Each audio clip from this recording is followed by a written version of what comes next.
Welcome to physics plex YouTube channel. আজকে আমাদের আলোচ্য বিষয় তরলের তাপীয় প্রসারণ। আগের অধ্যায়ে আমরা কঠিনের তাপীয় প্রসারণ নিয়ে আলোচনা করেছি। আজকে হচ্ছে তরল। তো আমরা জানি তরলের নির্দিষ্ট কোনো কিন্তু আকার নেই, তাই না?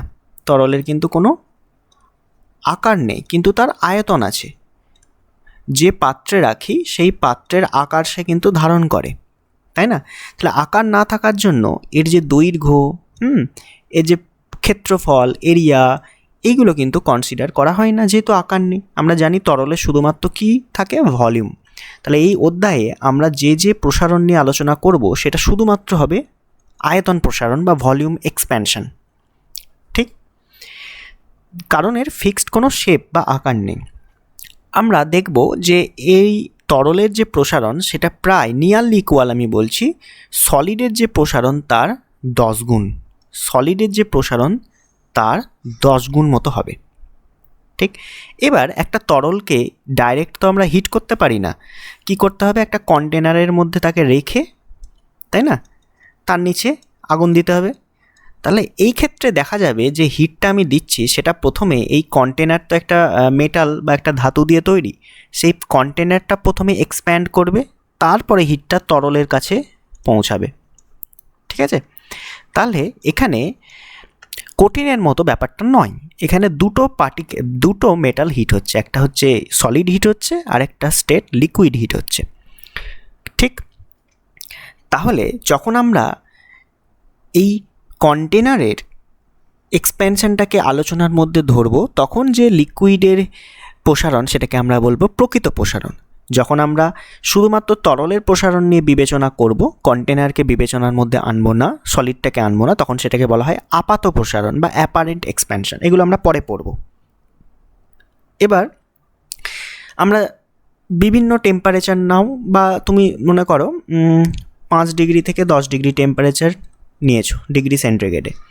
তাহলে ডিফারেন্ট লিকুইড তুমি যদি নাও, সেই ডিফারেন্ট লিকুইডের প্রসারণও ডিফারেন্ট হবে। যেমন মেটালের ক্ষেত্রে, মানে কঠিনে ছিল, তাহলে different liquid have different expansion, এটা জানি আমরা। এবং এর ক্ষেত্রেও দেখা যায়, ধরো 10 ডিগ্রি সেন্টিগ্রেড থেকে কোনো একটা নির্দিষ্ট লিকুইড নিয়েছো, মনে করো মার্কারি নিয়েছো ধরো, তো 10 ডিগ্রি সেন্টিগ্রেড থেকে তুমি 12 ডিগ্রি সেন্টিগ্রেড করলে, মানে 2 ডিগ্রি টেম্পারেচার তুমি বাড়ালে, যেরকম তুমি এক্সপ্যানশন পাবে, এটা যদি ধরো 45 থেকে 47 ডিগ্রি পর্যন্ত নিয়ে যাও, মানে এখানেও 2 ডিগ্রি সেন্টিগ্রেড তুমি বাড়াচ্ছ, এই দুটো ক্ষেত্রে এক্সপ্যানশন কিন্তু আলাদা হবে, যে কোনো তরলের ক্ষেত্রে। বোঝা গেছে? এটা একটা বৈশিষ্ট্য। এছাড়া 0 থেকে 4 ডিগ্রি এই যে সেন্টিগ্রেড উষ্ণতা, এতে মানে তাপমাত্রা বাড়াচ্ছে 0 থেকে, সাধারণত কি হয়? তরলের আয়তন প্রসারণ হয়, তাপমাত্রা বাড়ালে ভলিউম বাড়ে। কিন্তু জলের ক্ষেত্রে আমরা একটা উল্টো ঘটনা দেখব। জলের ক্ষেত্রে দেখব যে ভলিউম কমে যাচ্ছে। এটা হচ্ছে জলের ব্যতিক্রান্ত প্রসারণ বলা হয়, এটা একটা এক্সেপশন, ঠিক? এগুলো আজকে আমরা দেখব। এর জন্য কি কি সুবিধা হয় সেটাও আমরা দেখব। তো প্রথমে শুরু করি, ঠিক আছে? দেখো, শুধুমাত্র আয়তন প্রসারণ ঘটছে তরলের। 1 নম্বর পয়েন্ট, প্রথমেই যেটা বললাম, দৈর্ঘ্য এবং ক্ষেত্রফল প্রসারণ এর মধ্যে আসবে না। 2 নম্বর পয়েন্ট দেখো, একই উষ্ণতা বৃদ্ধিতে বিভিন্ন তরলের আয়তন প্রসারণ বিভিন্ন। অবশ্যই তরল চেঞ্জ করে দাও, প্রসারণ আলাদা আলাদা হবে, টেম্পারেচার বৃদ্ধি একই যদি করি। আর কি? এবার 3 নম্বর, তুমি তরল যদি একই নাও, বিভিন্ন উষ্ণতায় একই উষ্ণতা বৃদ্ধিতে তরলটির আয়তন প্রসারণ একই রকম হয় না। ওই যে এক্সাম্পলটা দিলাম, 10 থেকে 12 ডিগ্রি আর 45 থেকে 47, দুটোর ক্ষেত্রেই একই উষ্ণতা বাড়িয়েছি, 2 ডিগ্রি করে বাড়িয়েছি। তরলটাও আমি একই রেখেছি, মার্কারি নিয়েছিলাম, কিন্তু আয়তন প্রসারণ দেখা যাবে এক হচ্ছে না, আলাদা আলাদা একটু ডিফারেন্ট আসবে ভ্যালু। কঠিনের তাপীয় প্রসারণ অপেক্ষা তরলের তাপীয় প্রসারণ প্রায় 10 গুণের বেশি হয়, স্বাভাবিক। আবার দেখা যাবে গ্যাসের যখন প্রসারণ হচ্ছে এর থেকেও আবার 10 গুণ বেশি, এই রকম দেখতে পাবো। কারণ কি? তরলের লিকুইডের যে পার্টিকেলগুলো একটু দূরে দূরে থাকে কঠিনের তুলনায়, তাই একে হিট করলে সহজেই আরও প্রসারিত হয়, কঠিনের থেকে 10 গুণের মতো বেশি হয়, ঠিক আছে? আর 0 থেকে 4 ডিগ্রি সেন্টিগ্রেড উষ্ণতায় জলের আয়তন কি হয়, সংকুচিত হয়, যেটাকে বলা হয় অ্যানোমালাস বিহেভিয়ার অফ ওয়াটার, জলের ব্যতিক্রান্ত প্রসারণ। এবার আমরা বলেছি যে তরলকে আমরা ডাইরেক্ট তো হিট করতে পারবো না, একটা কন্টেনারে নিয়ে তাকে হিট করতে হবে, তাই 2 ধরনের প্রসারণ আমরা এখানে পাবো। তার জন্য আবার 2 ধরনের প্রসারণ গুণাঙ্কও আমরা পাবো। তাহলে একটা প্রকৃত, একটা আপাত। একটা এক্সপেরিমেন্টের মাধ্যমে বোঝা যাক, ধরো এই লেভেল পর্যন্ত এই মুহূর্তে জল রয়েছে, এটাকে আমি বললাম ও, ঠিক আছে। নিচে একে কন্টেনারটাকে আমি কি করেছি, আগুনে বসিয়ে দিয়েছি। তো প্রথমে হিট কে পাবে, প্রথমে এই কন্টেনারটা হিট পাবে, যেটা সলিড মেটেরিয়াল দিয়ে তৈরি, মনে করো অ্যালুমিনিয়াম পাত্র। তো হিট পাবে, হিট পেলে এই কন্টেনার কী হবে, এক্সপ্যান্ড করবে, তাই না? তাহলে যদি কম কন্টেনারের ভলিউম বেড়ে যায়, তাহলে অবশ্যই জলের লেভেলটা একটু নিচে নেমে যাবে। মনে করো এইখানে চলে এলো এ পয়েন্টে, ও পয়েন্ট হচ্ছে নর্মাল পয়েন্ট, তাহলে জলের লেভেল নিচে নেমে গেল। এবার এই হিটটা আস্তে আস্তে লিকুইডে গিয়ে পৌঁছাবে, লিকুইডে যখনই পৌঁছাবে এবার লিকুইড এক্সপ্যান্ড করবে, তখন লিকুইড আমরা জানি সলিডের থেকে বেশি এক্সপ্যান্ড করে। ধরো মনে করো এই জায়গায় ফাইনাল লেভেলটা এসে পৌঁছালো লিকুইডের, যেটাকে আমি বলছি পয়েন্ট বি। তাহলে অ্যাকচুয়ালি তুমি কি দেখলে, তুমি দেখলে যে জল তুমি ও পর্যন্ত নিয়েছিলে আর ফাইনালি বি পর্যন্ত উঠলো। তুমি যে কমে গেল জলের লেভেল সেটা তুমি লক্ষ্য করলে না, সাধারণত চোখে খালি চোখে ধরা পড়ে না, খুবই অল্প নামে। তাহলে এই যে প্রসারণটা হলো, এটা কি বলা হয়, আপাত প্রসারণ। কি বললাম, আপাত বা অ্যাপারেন্ট, মানে আমরা যেটা দেখছি সেটা বেসিক্যালি আপাত প্রসারণ দেখি, কন্টেনারের প্রসারণ আমাদের খালি চোখে ধরা পড়ে না, ঠিক। আর এইটুকু যে প্রসারণ মানে নেমে গিয়েছিল জলের তল, লাস্টে তো এইটাও বেড়ে তারপর বি পর্যন্ত গেছে, এটা বেসিক্যালি কার জন্য আসছে, এই কন্টেনারের প্রসারণের জন্য। তাহলে লাস্ট ধাপে কি হয়েছে, এ থেকে বি পর্যন্ত কিন্তু তোমার জলের তল উঠেছে। তাহলে এ থেকে বি এই পুরো প্রসারণটাকে বলা হয় প্রকৃত প্রসারণ, কারণ এর মধ্যে কন্টেনারের প্রসারণও ইনক্লুড করা আছে। তাহলে এই ও এ যেটা, সেটাকে হচ্ছে বেসিক্যালি কন্টেনারের প্রসারণ, বা আমরা বলতে পারি কঠিনের প্রসারণ, কঠিনের প্রসারণ। বুঝতে পারলে? তাহলে প্রথমে জলের তল নিচে নেমে যাবে, কারণ কন্টেনারটা আয়তনে বাড়বে, জলের তল নেমে যাবে। তারপরে হিটটা যখন লিকুইডে গিয়ে পৌঁছাবে, তখন আবার লিকুইড এক্সপ্যান্ড করে বি পর্যন্ত গেল। তাহলে টোটাল এ বি সমান আমরা পাচ্ছি কি, এ ও প্লাস ও বি। তাহলে এ বিটা হচ্ছে কি, প্রকৃত প্রসারণ বা রিয়েল এক্সপ্যানশন, প্রকৃত প্রসারণ। এটা সমান হচ্ছে আপাত প্রসারণ। ও বিটা হচ্ছে আপাত প্রসারণ, তাহলে এটা হচ্ছে তোমার কঠিনের প্রসারণ, কঠিনের প্রসারণ প্লাস ও বিটা হচ্ছে আপাত প্রসারণ। তাহলে এখান থেকে একটা আমরা রিলেশন পেয়ে গেলাম, বোঝা গেল? তাহলে রিয়েল এক্সপ্যানশন, যেটাকে আর দিয়ে লিখছি, সমান অ্যাপারেন্ট এক্সপ্যানশন, যেটাকে এ দিয়ে লিখছি, প্লাস কঠিনের প্রসারণ, কঠিনকে সলিড দিয়ে লিখছি এস। তাহলে এই রিলেশনটা মেনে চলবে, ঠিক আছে। কোনো অঙ্ক করার সময় রিয়েলটাকে সমান করবে দুদিকের, তাহলে তোমার অঙ্ক হয়ে যাবে। বোঝা গেছে? দেখো, তাহলে 2 ধরনের প্রসারণ আমরা পেলাম। তাহলে যদি সংজ্ঞা দিতে বলে কি বলবে, দেখো প্রকৃত প্রসারণটা আগে দেখো, রিয়েল, যে উষ্ণতা বৃদ্ধিতে পাত্রের প্রসারণ উপেক্ষা না করে তরলের যে আয়তন প্রসারণ হয় তাকে তরলটির প্রকৃত প্রসারণ বলা হয়। কি বললাম, উষ্ণতা বাড়ছে, পাত্রের প্রসারণকে আমি উপেক্ষা করছি না, ঠিক আছে। মানে পাত্রের প্রসারণটা যদি ইনক্লুড করা থাকে তখন সেটাকে আমরা বলবো রিয়েল এক্সপ্যানশন। অ্যাপারেন্ট কি, পাত্রের প্রসারণকে অগ্রাহ্য করে, মানে প্রসারণকে আমরা কনসিডার করব না। উষ্ণতা বৃদ্ধিতে আমরা যে আপাত দৃষ্টিতে প্রসারণ দেখি সেটা হচ্ছে আপাত প্রসারণ তরলের। ক্লিয়ার হয়েছে? তাহলে 2 ধরনের গুণাঙ্ক এই প্রসারণের জন্য আমরা পাবো, তাই না? এই রিলেশনটা তো বললাম আমরা, প্রকৃত প্রসারণ আর সমান অ্যাপারেন্ট প্রসারণ প্লাস সলিডের ওই যে কন্টেনার রয়েছে তার প্রসারণের সাথে সমান। তাহলে 2 ধরনের গুণাঙ্ক আমরা পাবো, একটা আপাত প্রসারণ গুণাঙ্ক, যেটাকে আমরা, যেহেতু এটা আয়তন প্রসারণ তাই গামা অ্যাপারেন্টের জন্য এ লিখি, আর একটা প্রকৃত প্রসারণ গুণাঙ্ক পাবো, ভলিউম যেহেতু গামা আর লিখি আমরা, বা স্মল আর লিখছি বোঝার সুবিধার জন্য। তাহলে 2 ধরনের গুণাঙ্ক পাচ্ছি। আমরা কঠিনের ক্ষেত্রে পড়েছিলাম যে change in volume delta V সমান কী ছিল, V naught gamma delta theta. এই গামাটা ছিল সলিডের। তাহলে লিকুইডের ক্ষেত্রেও এই ফর্মুলা আমরা লিখতে পারি অনায়াসে। তাহলে লিকুইডের ক্ষেত্রে লিখতে পারি ডেল্টা ভি, যদি আমরা অ্যাপারেন্টের জন্য বা আপাতের জন্য লিখি সাফিক্সে জাস্ট এ বসিয়ে দেবে, সমান ভি নটকে তুমি ভি লিখতে পারো ইনিশিয়াল ভলিউম, গামাকে তুমি গামা সাফিক্সে এ লিখে দেবে ডেল্টা থিটা। এই তোমার ফর্মুলা রেডি হয়ে গেল। একই রিয়েলটা লিখতে গেলে চেঞ্জ ইন ভলিউম, কতটা ভলিউম বেড়েছে রিয়েলের, সমান V initial volume into gamma real of delta theta. তাহলে গুণাঙ্কগুলো বার করতে গেলে ধরো গামা অ্যাপারেন্ট সমান কি delta V apparent divided by original volume into delta theta, এটা পাচ্ছ। একইভাবে গামা রিয়েলও পাবে, তাই delta V real divided by V into delta theta. এটা 1 নম্বর বললাম আপাত প্রসারণ গুণাঙ্ক, 2 নম্বর হচ্ছে প্রকৃত প্রসারণ গুণাঙ্ক। তাহলে সংজ্ঞা কীভাবে দেবে, যে কোনো একটা তরলের তাপমাত্রা একক পরিমাণ বা 1 ডিগ্রি বাড়ালে ওই তরলের একক আয়তনে যে আপাত প্রসারণ হয় তা কি বলা হয় আপাত প্রসারণ গুণাঙ্ক।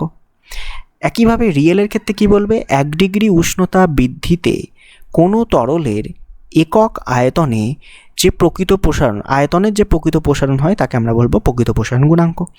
এরও ইউনিট দেখো, আয়তনের ইউনিট কেটে গিয়ে দুটোরই ইউনিট কিন্তু সেম, পার ডিগ্রি সেন্টিগ্রেড বা পার ডিগ্রি ফারেনহাইট বা পার কেলভিন। ক্লিয়ার? সলিডে যেরকম পড়েছি সেম। তো একইভাবে আপাত আর প্রকৃত প্রসারণ গুণাঙ্কের মধ্যে তাহলে একটা রিলেশন আমরা পাবো, তাই না? কীরকম রিলেশন আমরা পাবো দেখো, একটু আগে আমরা বললাম যে রিয়েল এক্সপ্যানশন সমান অ্যাপারেন্ট এক্সপ্যানশন ভলিউম এক্সপ্যানশন সব প্লাস সলিডের এক্সপ্যানশন। ক্লিয়ার? তাহলে রিয়েল এক্সপ্যানশনকে আমরা বলতে পারি যে ধরো মনে করো ভলিউম বেড়েছে, ডেল্টা ভি রিয়েল এটা সমান delta V apparent plus delta V, এটা জাস্ট সলিডের ক্ষেত্রে আমরা ডেল্টা ভি অফ এস বললাম। তাহলে উভয় পক্ষ কি যদি তুমি initial volume into delta theta দিয়ে ভাগ করো তাহলে কি পাবে, delta V real by V delta theta সমান ডেল্টা ভি অ্যাপারেন্ট বা আপাত ভি ডেল্টা থিটা প্লাস হয়ে যাবে ডেল্টা ভি অফ সলিডের যে চেঞ্জ কন্টেনারের change into V delta theta. তাহলে এই ভ্যালুটাই কি গামা রিয়েল, দেখো গামা রিয়েল সমান এটা কি গামা অ্যাপারেন্ট প্লাস এটা কি সিম্পল গামা অফ সলিডের আয়তন প্রসারণ গুণাঙ্ক। তাহলে আমরা এখান থেকে রিলেশন রেডি হয়ে গেল, এটা তোমাকে মনে রাখতে হবে। তাহলে প্রকৃত প্রসারণ গুণাঙ্ক সমান আপাত প্রসারণ গুণাঙ্ক প্লাস সলিডের আয়তন প্রসারণ গুণাঙ্ক। এবার আমরা জানি সলিডের আয়তন প্রসারণ গুণাঙ্ক যেটা গামা এস লিখেছি, এস ফর সলিড, এটা সমান হয় 3 আলফা। আলফা কি দৈর্ঘ্য প্রসারণ গুণাঙ্ক, এটা এখানে পুট করতে পারো। তাহলে গামা রিয়েল সমান গামা অ্যাপারেন্ট, এই দুটো কিন্তু লিকুইডের, প্লাস দিয়ে যেটা লিখছি 3 আলফা, এটা হচ্ছে সলিডের দৈর্ঘ্য প্রসারণ গুণাঙ্কের 3 গুণ। দুটো রিলেশন তুমি মনে রাখো। এবার বিভিন্ন কেস নিয়ে আলোচনা করব। দেখো বিভিন্ন কেস, আচ্ছা এখানে বলেছে আপাত ও প্রকৃত প্রসারণ গুণাঙ্ক। আচ্ছা যেহেতু প্রকৃত প্রসারণ গুণাঙ্কে কন্টেনারের এক্সপ্যানশনকে ইনক্লুড করা আছে তাই এটা তরলের নিজস্ব বৈশিষ্ট্য, তরলের প্রকৃতির উপর ডিপেন্ড করে।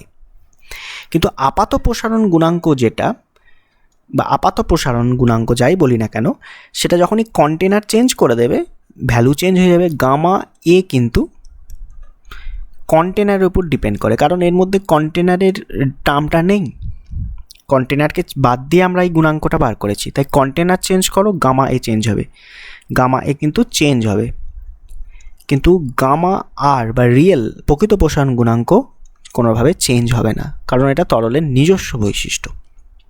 বোঝা গেছে? দেখো এবার 3টে কেস যেটা বলছিলাম। 1 নম্বর কেস, আচ্ছা যদি এই গামা তরলের যে প্রকৃত প্রসারণ গুণাঙ্ক সেটা যদি এই গামা সলিড বা 3 আলফার থেকে বড় হয় কি হবে বলো তো? যেটা বাস্তবে আমরা দেখতে পাই, কি দেখতে পাই, যে তরলের প্রসারণ কঠিনের থেকে বেশি হয়।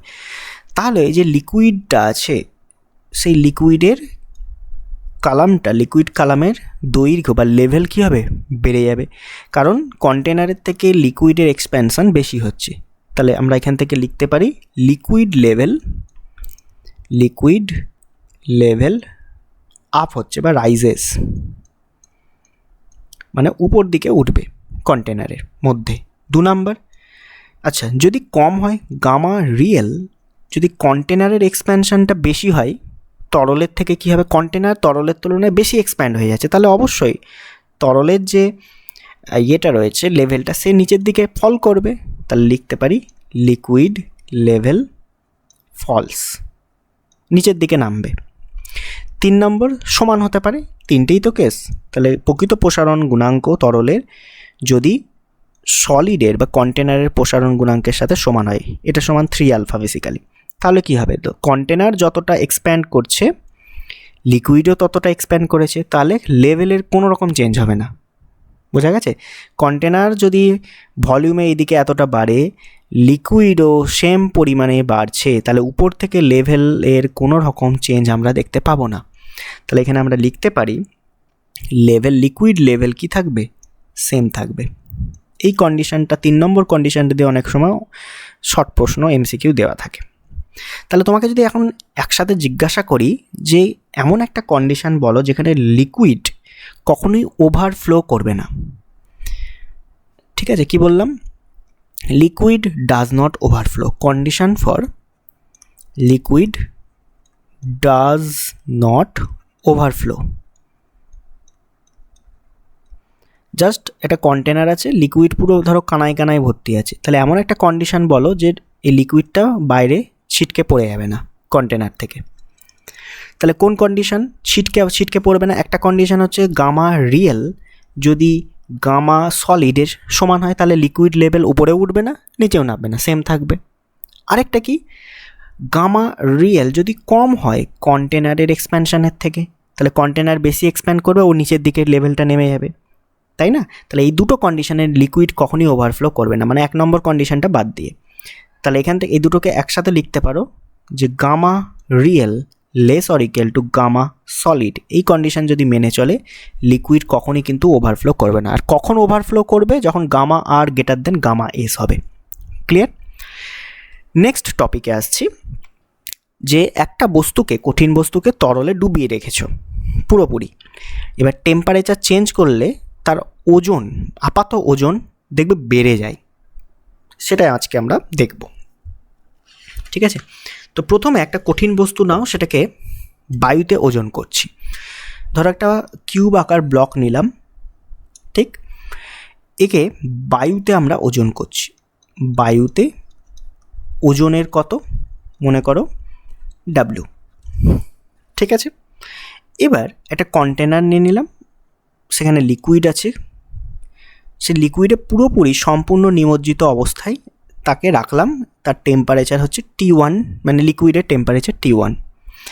এখন এর ওজন যদি করি, দেখা যাচ্ছে ওজন আসছে W1, অবশ্যই ওজন কমে যাবে, আপাত ওজন হ্রাস হবে, তাহলে আপাত ওজন হচ্ছে W1। এবার এই তরলটা কি টেম্পারেচার বাড়ালাম T2, যেখানে আমরা বলে দিচ্ছি T2 গ্রেটার দেন T1। একইভাবে ওকে সম্পূর্ণ নিমজ্জিত করলাম, ঠিক আছে, তখন ওজন মাপলাম W2, অবশ্যই চেঞ্জ হবে, টেম্পারেচার চেঞ্জ হলে জলের ডেনসিটি চেঞ্জ হচ্ছে, জল আছে মনে করো, জলের ডেনসিটি চেঞ্জ হবে, এই আরও তলায় ডুবে যাবে। ওকে, তাহলে এখান থেকে আমরা বলতে পারি যে T1 ডিগ্রি সেন্টিগ্রেড এই টেম্পারেচারে কতটা ওজন হ্রাস হলো ওই বস্তুটার, আপাত ওজন হ্রাস, আপাত ওজন হ্রাস কতটা হলো, বায়ুতে ওজন W, জলে মাপলাম W1, এই পরিমাণ তার ওজন কিন্তু কমলো, এবং যতটাই কমলো সেটাই কিন্তু অপসারিত তরলের ওজনের সাথে সমান। অপসারিত তরলের ভর মনে করো M1, আর G গুণ করে দিলে ওজন পেয়ে যাব mg, ফোর্স হচ্ছে ওজন। তাহলে এখানে M1টা কি, অপসারিত ওই T1 তাপমাত্রায় অপসারিত তরলের ভর। এবার আরেকটা টেম্পারেচার আমরা নিয়েছি, সেটা হচ্ছে T2 ডিগ্রি সেন্টিগ্রেড। তাহলে ওই টেম্পারেচারে আপাত ওজনও হ্রাস হবে। সেটা কত হবে? W ছিল, W2 হয়েছে, তাহলে এই পরিমাণ হ্রাস হবে। এবং এটা সমান আমরা লিখলাম M2G। তাহলে M2টা কি? ওই অপসারিত তরলের ভর, ঠিক আছে? এটা হচ্ছে এই অপসারিত তরলের ভর T2 ডিগ্রি সেন্টিগ্রেড টেম্পারেচারে। ক্লিয়ার হয়েছে? এবার দেখো, এখান থেকে আমরা জানি M1 সমান রো ইন্টু ভি, মাস সমান ডেন্সিটি ইন্টু ভলিউম। দেখো M1টা কি? অপসারিত তরলের ভর। তাহলে এই যে ভি আর রো, V1টা কি? কার ভলিউম বলো তো? V1 হচ্ছে ওই বস্তুটার ভলিউম বা অপসারিত তরলটার ভলিউম, যেটা বস্তুর ভলিউমের সাথে সমান। তাহলে এটা হচ্ছে ভলিউম অফ অবজেক্ট, যার ভর হচ্ছে বায়ুতে W, ওজন হচ্ছে বায়ুতে W, ঠিক আছে? আর এই ডেনসিটিটা কার? তাহলে ডেনসিটিটা হচ্ছে তরলটার, ডেনসিটি অফ লিকুইড, এইটা মাথায় রাখবে। তাহলে যে অপসারিত তরল তার ভর সমান হচ্ছে ওই লিকুইড যতটা অপসারিত হয়েছে তার ডেনসিটি, এবং তার ভলিউম যেটা ওই বস্তুর ভলিউমের সাথে সমান। একইভাবে তুমি লিখতে পারো T2 টেম্পারেচারে যে M2টা পেয়েছি সেটা সমান হবে ρ2 ইন্টু V2। একইভাবে V2 হচ্ছে ভলিউম অফ দ্য অবজেক্ট, ρ2 হচ্ছে ওই টেম্পারেচারে ডেনসিটি অফ দ্য লিকুইড। এবার এইটাকে ধরে এবার আমরা ক্যালকুলেশন করব। ক্লিয়ার? পরের পাতায় যাই। তাহলে M2 T2 ডিগ্রি সেন্টিগ্রেড উষ্ণতায় অপসারিত তরলের ভর সমান ρ2 ইন্টু V2। এবার ρ2 আর V2র ভ্যালু আমরা পুট করব। আমরা জানি টেম্পারেচার বাড়লে ডেন্সিটি কমে, তো ρ2 সমান আমরা লিখতে পারি ρ1, আগে ρ1 ডেন্সিটি ছিল, into 1 minus gamma into delta theta. এই ফর্মুলা আমরা সলিডের ক্ষেত্রে পড়েছি। এবার এই গামাটা যেহেতু ডেন্সিটিটা কার? তরলের, তাহলে গামাটা কি হবে? তরলের প্রকৃত প্রসারণ গুণাঙ্ক, অর্থাৎ গামা রিয়েল তোমাকে লিখতে হবে। নেক্সট এবার V2র ভ্যালু বসাও। তো V2র ভ্যালু হচ্ছে কি? V1 অফ 1 প্লাস হয় এর গামা ইন্টু ডেল্টা থিটা। তাহলে এই ভিটা কার আয়তন? বস্তুর আয়তন, তাই গামার জায়গায় তোমাকে লিখতে হবে S, সলিড। মাথায় ঢুকেছে? তাহলে ডেনসিটিটা জলের বা তরলের, তাই জন্য আমরা গামা রিয়েল নিলাম, তরলের প্রকৃত প্রসারণ গুণাঙ্ক। কিছু না বললে প্রকৃত প্রসারণই নেবে।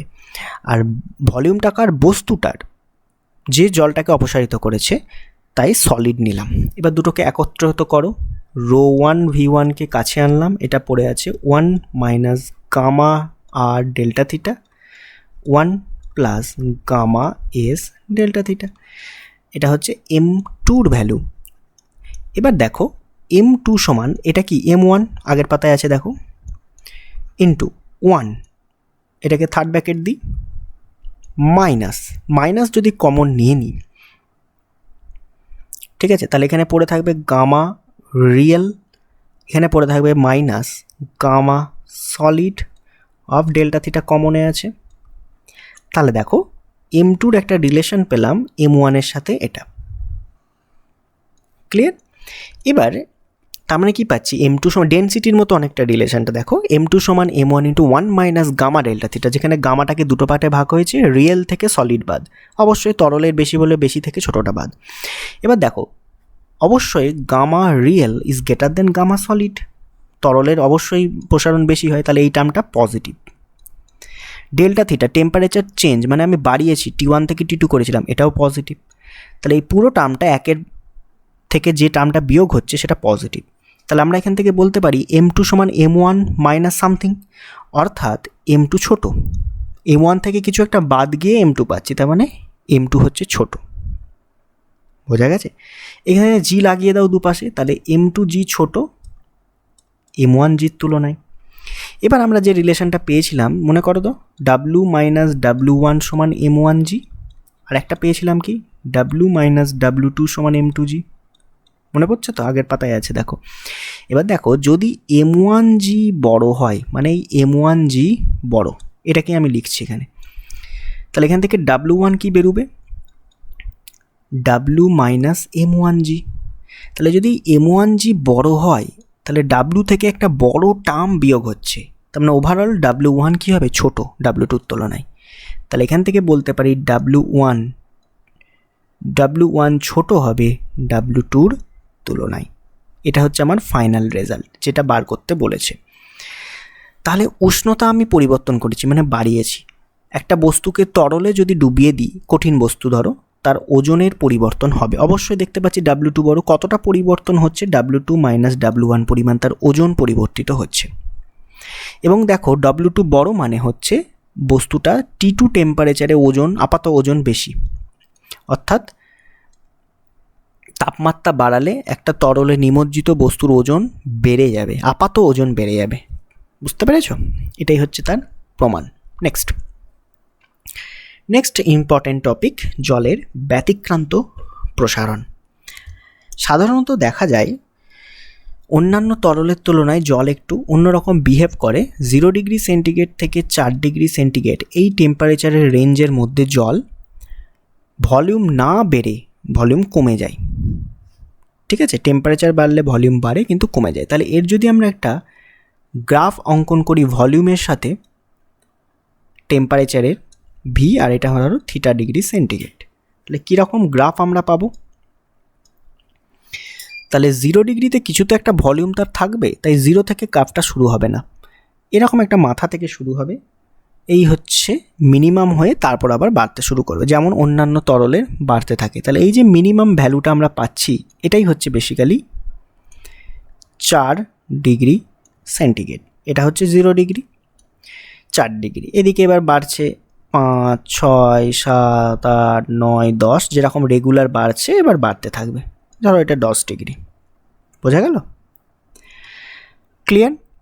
এটাকে যদি ডেনসিটির সাপেক্ষে আমরা কার্ভটা অঙ্কন করি, দেখো রো এর সাথে টেম্পারেচার চেঞ্জ। তো 0 ডিগ্রিতে ডেনসিটি তো কারো 0 হয় না, 0 ডিগ্রিতে একটা ডেনসিটি থাকে, তাই কার্ভটা শুরু হবে এইরকম একটা কোনো জায়গা থেকে, 0 থেকে শুরু হবে না। তাহলে ভলিউম যদি মিনিমাম হয়, মাস তো সেম আছে, ডেনসিটি ম্যাক্সিমাম হবে ইনভার্সলি। তাহলে 4 ডিগ্রিতে ডেনসিটি হবে ম্যাক্সিমাম। এই হচ্ছে 4 ডিগ্রি সেন্টিগ্রেড উষ্ণতা। তাহলে ডেনসিটির সাপেক্ষে কাপ করলে এইরকম কাপ উত্তল মতো, ভলিউমের সাথে কাপ করলে অবতল মতো কাপ পাবে। ক্লিয়ার? এবার এই 4 ডিগ্রি সেন্টিগ্রেড উষ্ণতায় জলের যে ডেনসিটি বেসিক্যালি সেটাই হয় ম্যাক্সিমাম, দেখতে পাচ্ছি ছবি অনুযায়ী, এবং তার ভ্যালু হয় 1000 কিলোগ্রাম প্রতি মিটার কিউব এসআই এককে। এটা নিয়েই আমরা অঙ্কগুলো সাধারণত করি। তাহলে ডেনসিটি আমরা জলের যেটা নিই সেটা কিন্তু 0 ডিগ্রি নয়, 4 ডিগ্রি সেন্টিগ্রেড উষ্ণতার। ক্লিয়ার হয়েছে? এবং এই 4 ডিগ্রিটাই ফারেনহাইটে কার সাথে সমান? ডিগ্রি ফারেনহাইটে দেখো 32 ডিগ্রি 0-র সাথে সমান হয়। তাহলে 32-এর উপরে এই ভ্যালুটা হয়, ক্যালকুলেট করবে 39.2 ডিগ্রি ফারেনহাইট। এই রকম ভ্যালুতে আমার ডেনসিটি জলের কিন্তু ম্যাক্সিমাম। তাহলে এই 0 থেকে 4, দেখো এখানে কার্ভটা লক্ষ্য করো, আয়তন প্রসারণ গুণাঙ্কের যে কার্ভটা আয়তনের সাপেক্ষে, তাহলে কার্ভের এই স্লোপ যদি এখানে টানো, দেখো স্লোপটা কি হচ্ছে? নেগেটিভ। তাহলে 0 থেকে 4 ডিগ্রি সেন্টিগ্রেড পর্যন্ত ভলিউম ভার্সেস টেম্পারেচারের যে কার্ভ, সেটার যে স্লোপ সেটা কিন্তু নেগেটিভ। ক্লিয়ার হয়েছে? আয়তন প্রসারণ গুণাঙ্ক নেগেটিভ বলতে পারো। মানে গামাটাও নেগেটিভ বেসিক্যালি, রিয়েল গামা। এবার এই ব্যতিক্রান্ত প্রসারণের জন্য অনেক সুবিধা আছে। কীরকম? দেখো যেখানে শীতপ্রধান দেশ, সেখানে জলচর প্রাণীরা, মাছ বা সামুদ্রিক প্রাণী যা আছে, তারা কিন্তু বেঁচে থাকতে পারে এই জলের এই প্রপার্টির জন্য। এটা হচ্ছে ভগবানের একটা সৃষ্টি বেসিক্যালি বলতে পারো। কীরকমভাবে? দেখো মনে করো টেম্পারেচার 10 ডিগ্রি থেকে আস্তে আস্তে কমতে কমতে কমতে কমতে 0-র নিচে যাবে। ঠিক আছে, এখানে রয়েছে জল, পুরো জলে ভর্তি, এটা মনে করো একটা লেক। এবার কি হচ্ছে? উপরের বাতাসের টেম্পারেচার কমছে। তাহলে কমলে প্রথমে এই যে লেয়ারটা রয়েছে জলের, এই লেয়ারটা ঠান্ডা হবে। মনে করো 10 থেকে কমছে, 9, 8, 7, 6, 5 এরকম আসছে। তাহলে যখনই টেম্পারেচার কমবে ডেনসিটির কার্ভটা খালি তুমি ফলো করো, ডেনসিটির কার্ভ রো ভার্সেস থিটার যে কার্ভ কীরকম ছিল, ডেনসিটি 4 ম্যাক্সিমাম, তারপর কমছে। ঠিক, তাহলে মনে করো এখানে ধরো 7 ডিগ্রি সেন্টিগ্রেড, এবার আস্তে আস্তে যদি তাপমাত্রা কমাও এইদিকে তুমি যাচ্ছ, ঠিক, তাহলে তোমার কি হচ্ছে, ডেনসিটি বাড়ছে। তাহলে যখনই তুমি তাপমাত্রা কমাচ্ছ, আমি ব্যাকে যাচ্ছি, ঠিক আছে, তাপমাত্রা কমাচ্ছি দেখছি ডেনসিটি বাড়ছে, তাহলে বাড়ছে মানে এই যে লেয়ারটা সে আস্তে আস্তে ডেনসিটি বাড়ছে মানে কি ভারী, তাপমাত্রা কমার ফলে উপরের যে লেয়ারটা ভারী হওয়ার জন্য নিচে চলে আসবে, নিচে থেকে অপেক্ষাকৃত গরম যে লেয়ারটা রয়েছে সে হালকা হওয়ার জন্য উপরে চলে আসবে। এটাকে বলা হয় পরিচলন স্রোত, পরিচলন স্রোত, কনভেকশনাল কারেন্ট তৈরি হয় জলের মধ্যে। এইভাবে চলতে থাকবে, যখনই 4 ডিগ্রি সেন্টিগ্রেডে এসে পৌঁছাবে উপরের লেয়ারটা, তখনই দেখো ডেনসিটি হয়ে যাবে কি ম্যাক্সিমাম, তখন এই লেয়ারটা নিচে নেমে যাবে, আরেকটা লেয়ার উপরে চলে গেল, এরপর টেম্পারেচার আরও কমছে, দেখো এবার ডেনসিটি কিন্তু কমতে থাকছে 4 ডিগ্রির পর। তাহলে কখনোই যখনই টেম্পারেচার 3 ডিগ্রিতে চলে আসবে উপরে, এই লেয়ারের ডেনসিটি কম মানে হালকা, এ কখনোই আর নিচে নামবে না। তার মানে কি দাঁড়ালো, 4 ডিগ্রি সেন্টিগ্রেডের যে লেয়ার সেটা চলে এলো একদম নিচে, এ আর কখনোই উপরে উঠতে পারবে না, বোঝা গেল। তারপর টেম্পারেচার কমছে, ডেনসিটিও কমছে, ওই লেয়ারগুলো একে অপরের উপরে থাকবে, এবং যখন 0তে পৌঁছে যাবে একদম উপরের যে লেয়ারগুলো থাকবে সেগুলো বরফ জমে যাবে, আইস। তার নিচে থাকবে, এটা যেমন 4, এটা থাকবে 3 ডিগ্রি, এটা থাকবে 2 ডিগ্রি, এটা থাকবে 1 ডিগ্রি, এইভাবে একটা লেয়ার তৈরি হবে এবং জলচর প্রাণীরা এই নিচের দিকে থাকবে 4 ডিগ্রি সেন্টিগ্রেড এবং স্বাভাবিক শ্বাসকার্য নিতে পারবে। দেখো বরফ হলে কী হবে, যে দ্রবীভূত অক্সিজেন আছে সেটা তো আর মাছ বা জলজ প্রাণীরা গ্রহণ করতে পারবে না, জল থাকলে তবেই সেই জল থেকে অক্সিজেনটা গ্রহণ করতে পারবে। তাই যখন 4 ডিগ্রি সেন্টিগ্রেড এ আর বরফে পরিণত হবে না, টেম্পারেচার যত কমাবে তোমার এই বরফের থিকনেসটা বাড়তে থাকবে ঠিকই, কিন্তু নিচের দিকে টেম্পারেচার 4 ডিগ্রিতে স্থির থাকবে। তাহলে জলচর প্রাণীরা এই 4 ডিগ্রি সেন্টিগ্রেডে বেঁচে থাকবে, বোঝা গেল কনসেপ্টটা? ব্যাস, ছবিটা দেখো, একদম নিচে দেখো 4 ডিগ্রি সেন্টিগ্রেডের জলচর প্রাণীরা আছে, তারপর 3, 2, 1, আর উপরে বরফ জমে গেছে, এই রিজিয়নটাই বরফ আছে, ঠিক আছে। এই হচ্ছে কনসেপ্ট, ডেনসিটি 4 ডিগ্রিতে বেশি, সেই লেয়ারটা নিচে নেমে যাওয়ার পর আর কখনোই অন্য লেয়ার তাকে রিপ্লেস করতে পারবে না। নেক্সট কিছু কনসেপ্ট উপর বেস করে কিছু অঙ্ক রয়েছে এবং কিছু কনসেপ্টও রয়েছে, সেগুলো খুব ইম্পর্টেন্ট, বুঝিয়ে দিই। দেখো কি বলছে, liquid expand 5 Times that of vessel, মানে একটা লিকুইড আছে সে ওই পাত্রের তুলনায় 5 গুণ বেড়ে গেছে, মানে gamma real is equal to 5 times of gamma solid. Find ratio of apparent and real, মানে আপাত প্রসারণ গুণাঙ্ক আর প্রকৃত প্রসারণ গুণাঙ্কের মধ্যে রেশিও বার করো। তাহলে আমরা জানি রিয়েল সমান অ্যাপারেন্ট প্লাস সলিড, তাহলে অ্যাপারেন্ট সমান কী হবে, গামা অ্যাপারেন্ট সমান হবে gamma real minus gamma solid. তো 5 gamma solid minus gamma solid অর্থাৎ 4 টাইমস অফ গামা সলিড, এটা বসিয়ে দাও।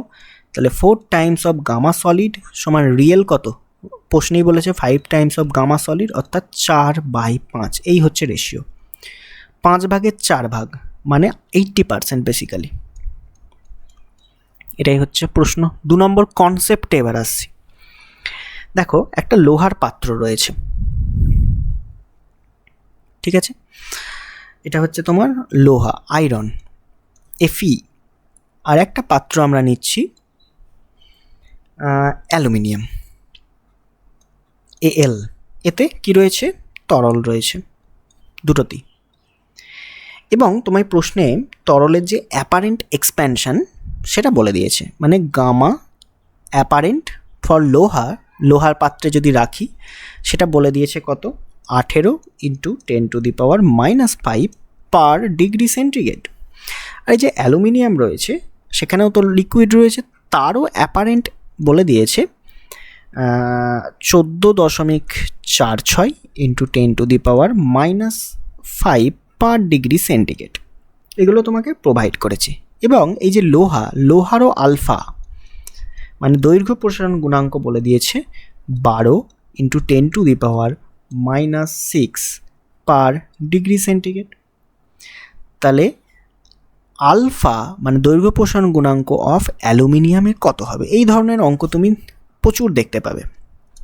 ঠিক এই রকমই যখন অঙ্ক পড়বে তোমার প্রথম কাজ হচ্ছে দুটোরই কন্টেনারের গামা রিয়েলকে সমান করা, কারণ প্রকৃত প্রসারণ গুণাঙ্ক হচ্ছে তরলের নিজস্ব বৈশিষ্ট্য। জাস্ট এই দুটোকে সমান করো। তাহলে এদিকে করো গামা রিয়েল কার? আয়রনের, সমান করো গামা রিয়েল অফ অ্যালুমিনিয়ামের। তাহলে গামা রিয়েল আয়রন, ঠিক আছে। তো আয়রনের ক্ষেত্রে গামা অ্যাপারেন্ট প্লাস 3 আলফা সমান গামা অ্যাপারেন্ট এদিকেও 3 আলফা অ্যালুমিনিয়ামের জন্য, এটা আয়রনের জন্য। এবার দেখো অ্যাপারেন্টের ভ্যালু কত? 18 × 10⁻⁻5 প্লাস 3 আলফা মানে 3 × 36 × 10⁻⁻6। কখনোই যোগ করে দেবে না, এটা -5-এ আছে, এটা -6-এ আছে, হিসাব করে করবে, ঠিক আছে। সমান গামা অ্যাপারেন্ট বলেই দিয়েছে, কত বলেছে? 14.46 10⁻⁻5 প্লাস 3 × আলফা অ্যালুমিনিয়াম। এটা আমাকে বার করতে হবে আলফা অ্যালুমিনিয়ামটা। তাহলে দেখো এটাকে যদি আমি 10⁻⁻5 করি তাহলে 3.6 হয়ে যাবে। তাহলে 18 আর 3.6 কত হয়? 21.6 চলে এলো 10⁻⁻5-এ।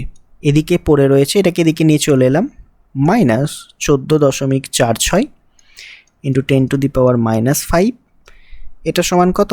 3 আলফা অ্যালুমিনিয়াম। ক্লিয়ার হয়েছে?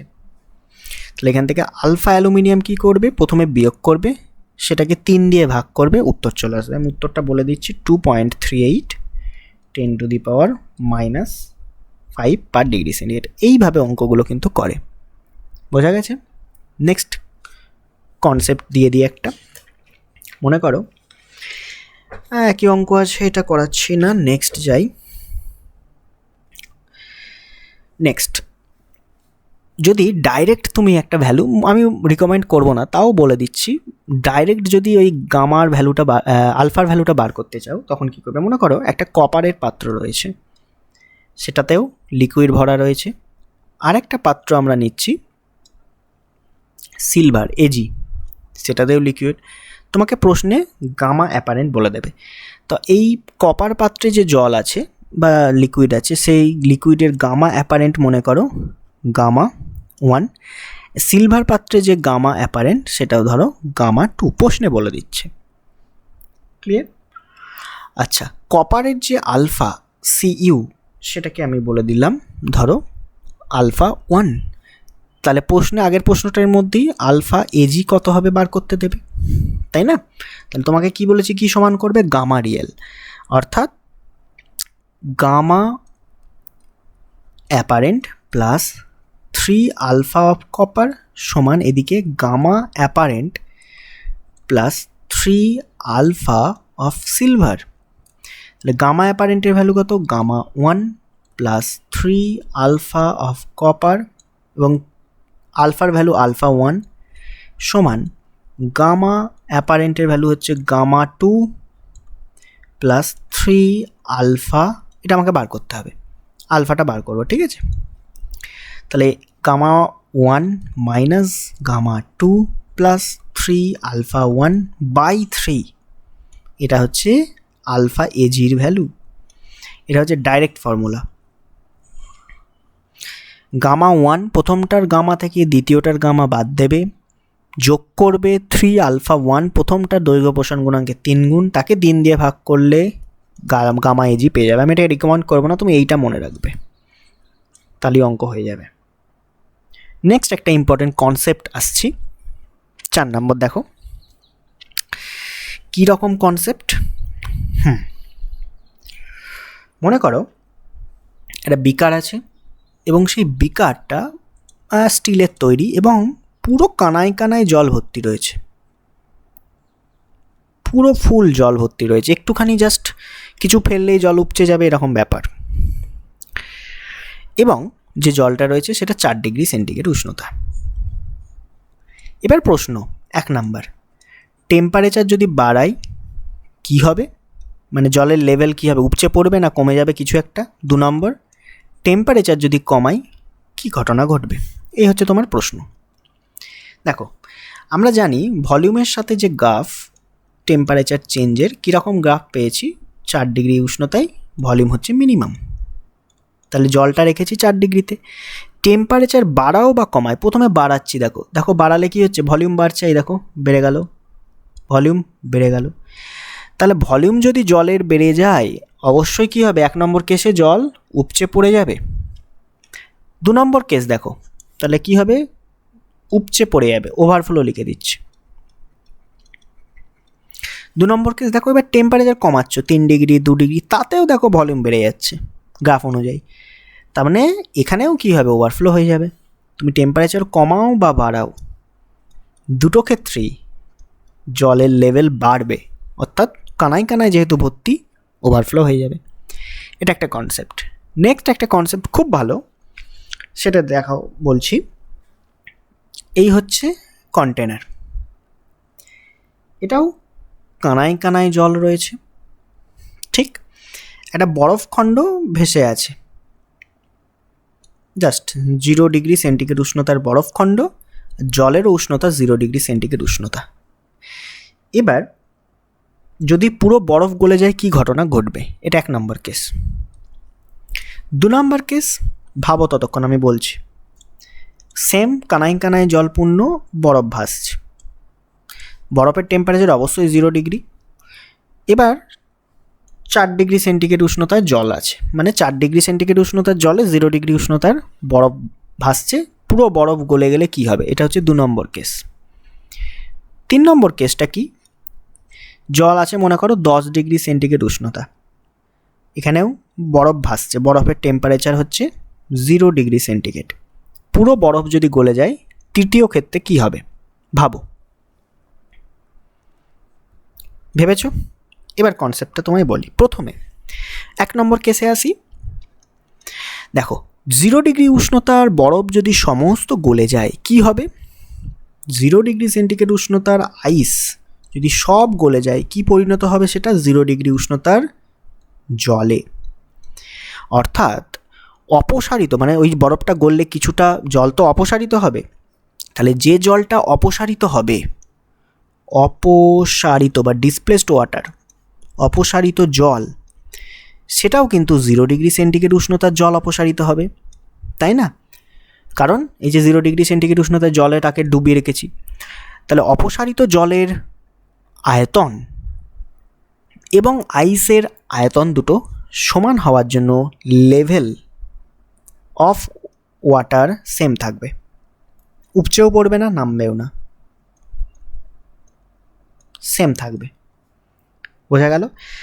তার মানে কি কনসেপ্ট, অপসারিত জল আর বরফ গলা জল উভয়ই রয়েছে 0 ডিগ্রি সেন্টিগ্রেডে, তাহলে বরফ যখন গলে যাচ্ছে তাহলে সমায়তনের জলে পরিণত হচ্ছে, এটা লিখতে পারো, বরফ গলে সমায়তনের জলে পরিণত হচ্ছে, বরফ গলে সম আয়তন, যেহেতু আয়তনটা সেম হয়ে যাচ্ছে তাই উপচাচ্ছে না, আয়তনের জলে পরিণত হচ্ছে।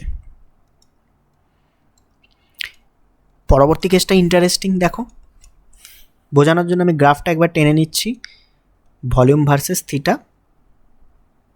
এরকম, এটা 4 ডিগ্রি।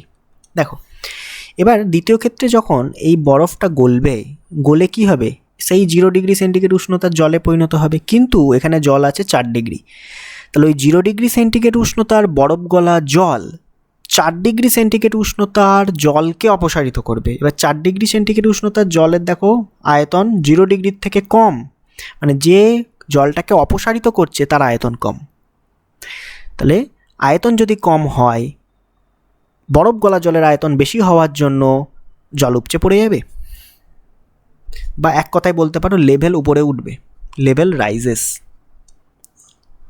কি বললাম বুঝতে পারলে?